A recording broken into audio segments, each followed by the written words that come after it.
compagnie de Jean-Michel Salvatore et Alexandre Malafaille. On parle évidemment de la mort de Quentin en marge d'une conférence de Rima Hassan à l'IEP de Lyon.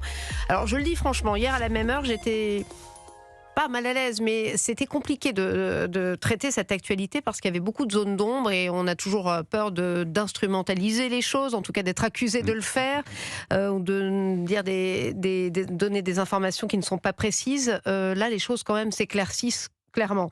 Sur des images filmées par des témoins, on distingue l'étudiant venu protéger, on a mis en tout cas le collectif identitaire Némésis. Il est mis à terre, il est lynché par une douzaine de personnes cagoulées. Le parquet de Lyon affirme avancer sur l'enquête ce soir, l'identification des auteurs. Je vous propose d'écouter Gérald Darmanin, suivi ce soir de Laurent Nunez, qui était dans un JT, il me semble, France 2, voilà, France Télévisions, qui vise clairement l'ultra-gauche. Écoutez. Je pense qu'il y a une complaisance de la France insoumise pour la violence politique et de faire semblant de ne pas voir que les mots tuent. Au commencement était le verbe, mais les mots peuvent tuer. Des esprits simples, des esprits radicalisés peuvent utiliser ces mots pour intervenir dans le champ physique et assassiner, violenter, menacer. Aujourd'hui, c'est l'ultra-gauche qui a tué. C'est incontestable et il ne faut pas nier la réalité. La Jeune Garde, c'est un groupe qui appelle à la violence. C'est d'ailleurs pour ça que nous avons engagé une procédure de dissolution qui avait été engagée d'ailleurs par Bruno Retailleau. Évidemment, je poursuis en ce moment. Ce sont des groupes qui appellent à la violence. Les policiers travaillent ardemment sous l'autorité du parquet. Je veux saluer d'ailleurs leur travail. Et ils sont en cours d'identification des personnes. Évidemment, ils les identifieront. J'ai aucun doute là-dessus. On a des vidéos. On travaille évidemment aussi sur la téléphonie. Voilà, ils les identifieront. J'ai aucun doute là-dessus. Et on verra si on confirme ou on infirme la thèse selon laquelle c'est l'ultra-gauche. Mais manifestement, c'est l'ultra-gauche qui était à la manœuvre. Manifestement. Gérald Darmanin ce matin, suivi ce soir de Laurent Nunez. Gérald Darmanin, il nomme les choses, un petit peu plus de prudence pour le ministre de l'Intérieur, mais il n'empêche, l'ultra-gauche a tué manifestement, nous disent ces deux ministres, Jean-Michel Salvatore. Oui, c'est important parce que je pense que ces deux ministres ne parlent pas à la légère. On imagine bien. On n'accuse pas comme ça. Donc je pense qu'ils ont des éléments qui sont assez probants. Et c'est vrai que c'est pas très étonnant. Parce que finalement, l'ultra-gauche est très présente autour des... dans les manifestations, surtout lorsque les groupements de droite ou d'extrême droite sont là, donc il y a forcément beaucoup d'affrontements. Ce que je trouve intéressant là-dedans, si vous voulez, c'est la réaction de la France Insoumise qui explique que l'extrême gauche France Insoumise n'a rien à voir avec l'ultra-gauche. Et là, je pense que c'est un secret de polichinelle. Tout le monde sait très bien qu'il y a une très grande porosité entre l'ultra-gauche et l'extrême-gauche, à commencer par Raphaël Arnaud. Raphaël Arnaud, il est fiché S, il est député, il a eu l'investiture de la France Insoumise et il est le fondateur de la Jeune Garde, qui est un mouvement qui a d'ailleurs été interdit, mais qui n'est toujours pas interdit parce qu'il y a des contre-feux devant le Conseil d'État. Et puis il bénéficie, vous avez vu, de la Ligue des droits de l'homme. De la Ligue des droits de l'homme. Oui. Mais si vous voulez, Raphaël Arnaud, il a été condamné pour violence volontaire. Et ce que je trouve intéressant dans l'histoire de Quentin, c'est qu'un des amis de Quentin a expliqué, a témoigné pour dire qu'il y avait l'un des collaborateurs de Raphaël Arnaud qui était présent à Lyon et qui aurait participé à l'agression. Alors, on va voir si c'est vrai, mais en tout cas, ce sont des témoignages qui sont quand même assez convergents, et on voit bien que la France Insoumise se défend immédiatement, parce que, évidemment... c'est ce que je vous ai dit hier, c'est vrai qu'on avait du mal à y voir clair, parce qu'il y avait vraiment une forme de confusion orchestrée par la gauche, et notamment LFI, qui a tout sauf envie de se voir lié à la mort d'un jeune de 23 ans. Et alors, ce soir, Jean-Luc Mélenchon, lui, il ose tout. Selon l'AFP, Quentin aurait été atteint de coups de couteau, dit Jean-Luc Mélenchon, elle-même relayant une source proche de l'enquête. Qui ment ? Point d'interrogation. Il n'a pas l'ombre d'un couteau dans cette histoire. Ces éléments ont nourri la haine, l'esprit de revanche. Monsieur Retailleau se proclame du côté de l'ordre. Non, mais vous incarnez l'appel au désordre, à la haine, à la division. Vous n'êtes pas digne de la République. Jean-Luc Mélenchon qui instrumentalise la mort de ce jeune, tout comme d'ailleurs ses lieutenants LFI qui rejettent toute forme de violence et d'implication. D'ailleurs, je vous propose d'écouter Éric Coquerel, qui était ce matin l'invité du grand jury, pas du grand jury, pardonnez-moi, du grand rendez-vous CNews Europe 1 Les Échos. Nous n'avons rien à voir avec les gens hier qui ont agi sur ce jeune. Est-ce que vous avez quelque chose à voir avec la jeune garde? Mais la jeune garde est concernée par ce qui s'est passé hier. À tout le moins, elle est dissoute, la jeune garde. Donc moi, je vous dis par rapport aux événements que nous avons eu lieu hier, c'est-à-dire les événements, les RICS globales, d'accord, que je condamne par principe parce que je condamne les violences policières. Qu'est-ce que vous appelez une RICS, Éric Coquerel? Parce que ça, c'est la police qui a utilisé le terme de RICS. Non, mais j'entends bien. Moi, un RICS, c'est un affrontement entre deux groupes. Mais 20 contre 3, c'est une RICS. Non, justement. 20 contre 3, ça c'est vous dire ce que je dis, c'est que je regarde les vidéos, la seule chose qu'on est, d'accord, et je vois la police. Oui. La police aujourd'hui parle de RICS entre deux groupes. Donc je dis que sur le principe de la violence, nous le condamnons. Et en plus de ça, il y a des images qui se terminent à la fin où on voit un jeune sur lequel il y a quelques personnes qui s'acharnent. Je le condamne encore plus fortement. Voilà, je ne peux pas vous dire plus, et ça n'a aucun rapport avec nous. Ça n'a aucun rapport avec vous, Alexandre Malafaille. Chez Jean-Luc Mélenchon et chez ses sbires, il y a toujours les mêmes logiques.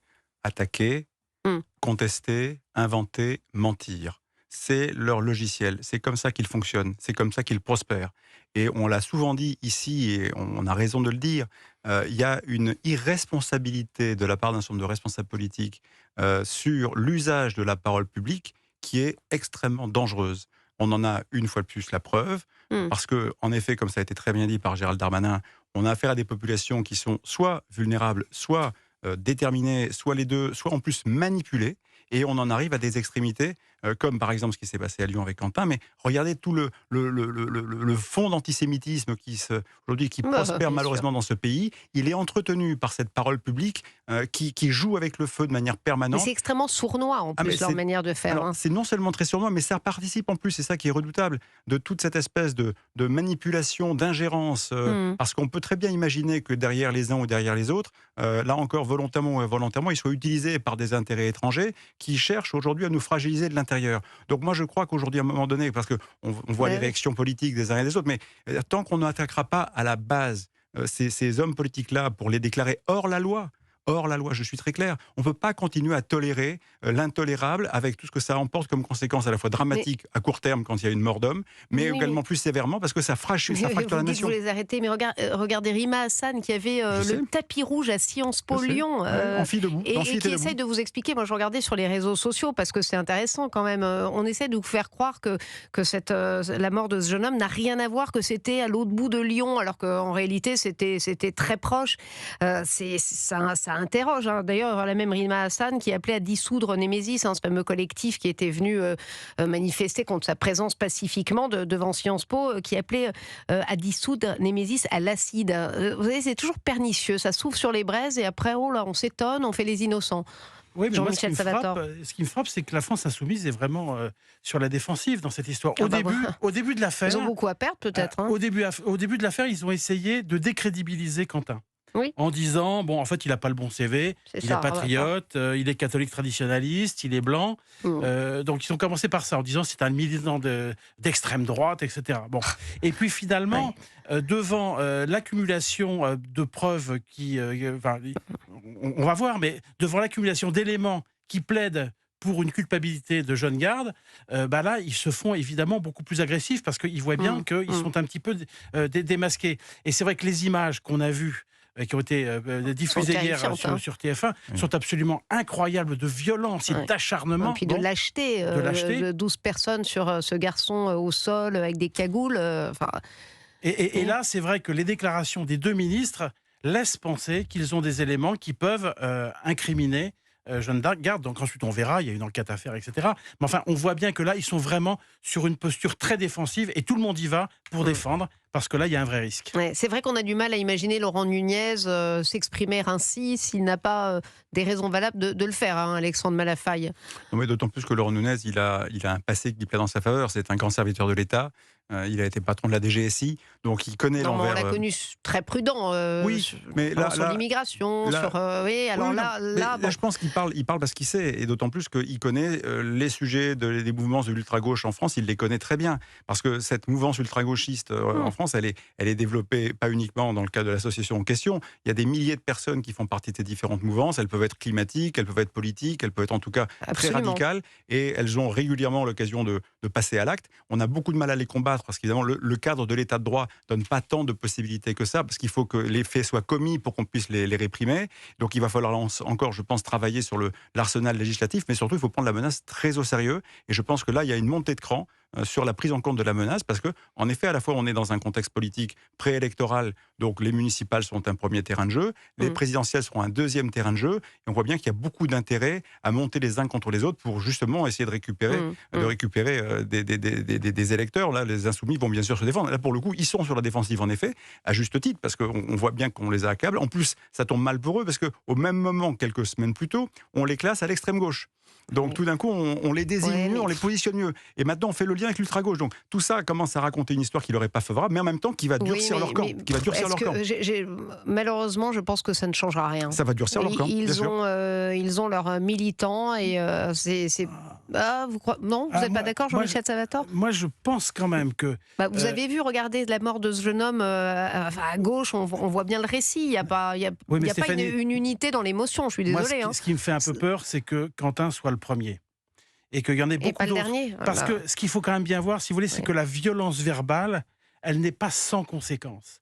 Quand vous pratiquez une politique extrême, une expression politique extrêmement violente à l'Assemblée, dans les médias, que vous passez votre vie à injurier, à intimider, etc., finalement, cette violence politique, cette violence verbale, devient une violence tout court. Et là, moi, ce qui me fait un petit peu peur, c'est qu'on assiste à ça. Et si on assiste vraiment à ça, et si on doit s'attendre à de nouvelles agressions et à de nouveaux affrontements très violents à l'occasion de meetings, etc., je pense que vous avez quand même toute une partie de l'électorat de Jean-Luc Mélenchon qui peut-être réfléchira si on arrive à faire la jonction évidente entre l'extrême gauche et l'ultra-gauche. Oui, d'ailleurs, l'extrême gauche, on va en parler parce que vous avez entendu certainement l'interview d'Emmanuel Macron hier chez nos confrères de Radio J qui a affirmé à son tour que LFI était un parti d'extrême gauche. On en parle dans quelques instants sur Europe 1. Europe 1 Soir Week-end en compagnie de Jean-Michel Salvatore et Alexandre Malafaille.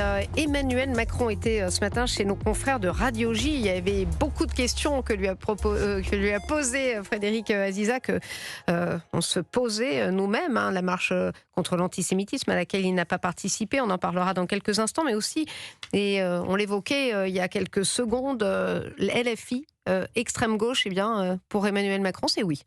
Je ne fais pas les classements de sensibilité, c'est au ministère de l'Intérieur de le faire pour les élections, mais je crois qu'il n'y a pas tellement de mystère pour dire qu'ils sont à l'extrême gauche. Oui. L'extrême gauche, est-ce qu'ils font partie toujours de l'axe républicain ? Sur cette formule, il faut regarder les choses. Quand des Françaises et des Français élisent et mettent à l'Assemblée des parlementaires, mettent des gens dans les institutions de la République, et donc on ne peut pas par un discours les en exclure. Mais je constate que dans les positions qu'ils prennent, en particulier sur l'antisémitisme, ils contreviennent à des principes fondamentaux de la République, à des valeurs de la République. Vous direz comme Raphaël Enthoven, c'est un mouvement passionnément antisémite ?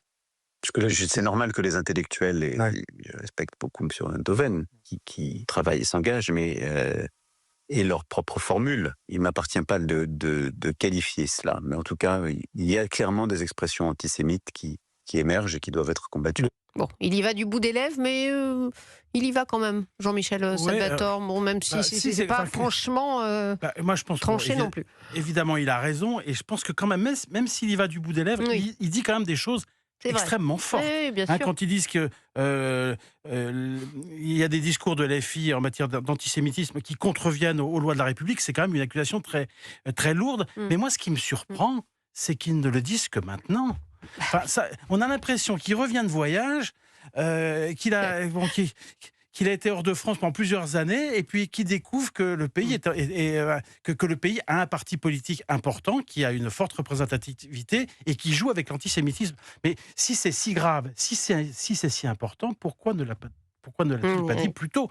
Donc c'est ça qui me frappe. Alors sinon, sur le fond, il a raison, mais pourquoi le dit-il maintenant ? Et pourquoi cette accusation aussi grave, aussi tard ? Bon, en l'occurrence, on lui posait la question sur Radio J. Alexandre Malafaille, c'est votre approche aussi ? Je le trouve mou. Oui, d'ailleurs, on ne reconnaît pas sa voix. La voix est curieuse. C'est à chaque fois, là. Je ne sais pas, après c'est peut-être les lunettes. Maintenant, il a peut-être un autre truc. Il a envie de parler anglais, peut-être. Mais je le trouve mou quand même. Il choisit une fois de plus des formules qui se veulent intellectuelles. Alors certes, il est prudent, certes, il est chef de l'État, mais pardon, on ne peut pas avoir dit ce qu'on a dit avant et constater, comme nous tous, qu'il y a quand même un usage de la parole politique qui devient extrêmement dangereux et mortel, comme on est en train de le voir, et avoir des mots comme ça qui tournent un peu autour, un peu qui nomment sans vraiment nommer, qui disent, alors d'accord, c'est précis, mais ok, mais... du en même temps, quoi. On voit bien qu'il y a un vrai problème. Enfin, il est le premier à dire, il y a des ingérences, il y a des gens qui font des choses pour que le pays soit fragilisé, fracturé, etc. Qu'est-ce qui se passe là? Est-ce qu'il le dit précisément? Parce que tout ça joue clairement contre nous, tout ça nous fragilise, tout ça nous affaiblit. Il ne le dit pas. Voilà, il intellectualise les choses, il veut prendre de la hauteur, mais... Il a mis plus d'énergie à reconnaître l'État de Palestine, un moment quand même vraiment difficile et douloureux pour le peuple juif qui venait quand même de subir ce 7 octobre et qui a été extrêmement mal perçu. D'ailleurs, Frédéric Aziza de Radio J lui pose la question: pourquoi n'avez-vous pas été présent à la marche contre l'antisémitisme le 12 novembre 2023 ? Écoutez sa réponse. Je ne prends pas mes décisions sous influence de qui que ce soit, et ça c'est des ragontins, c'est totalement faux. Je n'ai jamais fait de marche depuis que je suis président de la République. Je considère que ma fonction, ma mission, c'est d'abord de mettre des mots et de dire au nom de la nation. C'est pour ça que le jour même de la marche, j'ai pris ma plume et j'ai écrit un texte sur l'antisémitisme. Et ensuite, c'est d'agir et de décider. Mais vous avez raison de rappeler tout ça. Et moi, je veux ici dire combien les gouvernements successifs ont agi. On est de fait. Sur la marche, une question quand même. Est-ce que vous regrettez de ne pas y avoir participé? J'hésite à refaire, est-ce que vous participez à une telle marche? Je l'expliquerai sans doute mieux pourquoi je ne le fais pas, parce que manifestement, chez certains, ça n'a pas été compris, mais j'espère que toute l'action qu'il y a eu ensuite, en particulier le fait que le 7 février qui a suivi, la France a non seulement rendu hommage à ses victimes, mais à toutes les victimes du monde entier, aux familles d'otages, et nous avons été le seul pays au monde à le faire. Et je pense que c'est plus ça mon rôle. Bon, vous avez compris quelque chose? Parce que franchement... Ce qu'on comprend, c'est qu'il a commis une énorme erreur en ne participant pas à cette manifestation. Et c'est même pas une erreur, c'est une faute politique majeure, avec en plus un argument qui est quand même assez étrange. Il marche pas. De dire, moi je ne marche pas. Pourtant, il est en marche. Oui, c'est ça. François Mitterrand, il avait participé à la grande manifestation après les attentats contre le cimetière de Carpentras. C'était en 1990, je crois. Donc il n'avait pas participé à la totalité de la manifestation, mais il était venu saluer les organisateurs à la fin du défilé place de la Bastille. Qu'est-ce qui l'empêchait d'aller saluer à la fois Gérard Larcher et Yael Braun-Pivet, qui était donc le président du Sénat et le président de l'Assemblée nationale, qui étaient les deux organisateurs de cette manifestation? C'est quand même quelque chose de très étrange, et je pense que vous posez la question, mais est-ce que vous avez la réponse? Une forme de quoi? De lâcheté, de peur par rapport peut-être à certaines communautés en France? J'en sais rien, non, mais posons la question et apportons une réponse. On n'est pas dans ça. Je pense qu'il veut toujours faire les choses tellement différemment des autres, parce qu'il se considère comme beaucoup plus intelligent que tout le monde, il finit par faire des bêtises. Bon, et puis il y a peut-être aussi, alors on l'a dit aussi, une certaine peur de la réaction des quartiers. Mais en fait, on ne sait pas, mais c'est quand même... C'est faire injure, pardon, c'est faire injure même peut-être aux personnes qui habitent dans les quartiers. Je ne vois pas en quoi ça les gênerait qu'on manifeste contre l'antisémitisme au lendemain d'un massacre du 7 octobre. Voyez, c'est pas ma position, Stéphanie. Non, évidemment, moi, j'ai pas dit que c'était la vôtre. Et j'ai du mal à comprendre. Alexandre Malafaille. C'est très difficile à comprendre, mais depuis le départ, de toute façon, il est en même temps, il est nulle part, à la fois sur la question de l'antisémitisme, sur les questions d'Israël. Il a voulu jouer au plus intelligent, et au bout du compte, on n'y est pas. Mais ce qui est fou, c'est qu'il est capable d'avoir comme ça des saillies absolument invraisemblables, de dire on est en guerre. Alors on est en guerre contre le Covid, on est en guerre contre la Russie, on est en guerre, voilà, de déclarer l'état de guerre, l'économie de guerre. Voilà, il a toujours des capacités de formule comme ça quand il veut vraiment montrer qu'il est en pointe sur un combat. Là, il n'est pas en pointe sur le combat. Parce que s'il était en pointe sur le combat contre l'antisémitisme, il utiliserait les bons mots, il sait les utiliser, il sait poser les bons mots quand il faut. Et je trouve que c'est extrêmement dommage, parce que je crois que la nation, dans sa très grande majorité, très très large majorité, aimerait entendre des mots forts et signifiants par rapport à ça. Il a plus été en pointe, en effet, pour reconnaître l'État de Palestine. Ça, bien sûr. À propos d'antisémitisme, je voulais quand même vous faire réagir à cette polémique autour de la vente d'un t-shirt controversé sur, je sais pas si vous avez vu ça sur le site de la boutique du Comité international olympique. En ce moment, il y a les JO à Milan. Il représente donc les JO de Berlin en 1936, qui ont, on le sait, je le rappelle évidemment, ont été une vitrine pour Hitler et le régime nazi. C'est quoi? C'est du mauvais goût? C'est bizarre. Alors le CIO qui se justifie, la raison principale est de protéger nos droits d'auteur afin qu'ils ne puissent pas être utilisés à mauvais escient. Moi, j'ai un peu peur que ce soit de l'ignorance de l'histoire. Oh non, quand même, si. Oui, c'est mauvais goût. C'est très curieux de se justifier comme ça d'une part. Il y a une faute qui a été commise à un moment donné. On n'a pas besoin de se souvenir de cette séquence-là. Sur un plan sportif, si on veut, parce que les sportifs, eux, ils n'ont pas à être effacés. Mais les jeux, en l'occurrence, ceux-là, ils méritent effectivement d'être oubliés, oui. On aurait peut-être dû sauter, ils auraient été inspirés de sauter cette année, quand même. Non, mais d'autant plus qu'ils ont été les premiers, le CIO, à disqualifier un athlète ukrainien qui a voulu commémorer, si je puis dire, le souvenir de ses copains qui sont morts au front. On le disqualifie, lui, en disant, tiens, non, t'as pas le droit de faire de... Voilà, et de l'autre côté, ils vont comme ça faire référence à un moment de l'histoire qui n'est pas très, très chouette, quoi. Il reste vraiment une petite minute. Je ne sais pas si l'un ou l'autre veut réagir. Vous en attendez quelque chose de la petite visite de Laurent Nunez en Algérie demain, Jean-Michel Salvatore? Ah oui. Moi, ce que j'en attends, c'est la libération de Christophe Glaise. Honnêtement, s'il va en Algérie, il faut quand même voir les choses. Christophe, il est quasiment otage, il est vraiment otage du régime algérien. Moi, je suis très gêné de voir un ministre de la République française aller en Algérie dans ces conditions-là. Donc, je pense que s'il y va et s'il prend ce risque-là, c'est pour nous ramener. Et puis, s'il nous récupère tous les OQTF de France, on dira bravo et merci. Mais enfin, il est invité par son homologue ministre de l'Intérieur algérien, donc il répond à l'invitation. Et ensuite, en effet, il y a un certain nombre de dossiers qui sont sur la table. Si on peut relancer un début de quelque chose avant que la présidentielle ne passe et qu'une autre équipe arrive aux affaires, ce serait bien. Si on pouvait éviter de perdre encore un an sur ce sujet, ce serait bien. Bon, on verra bien, mais enfin, vous êtes bien naïf, mon cher Alexandre Malafaille. Non, je veux encore croire que des gens sérieux... Non, mais Laurent Nunez est quelqu'un de sérieux. Il est sérieux, il connaît bien l'Algérie. Je le dis, il a été patron de la DGSI avec un peu de chance. Merci Alexandre Malafaille, merci à Jean-Michel Salvatore.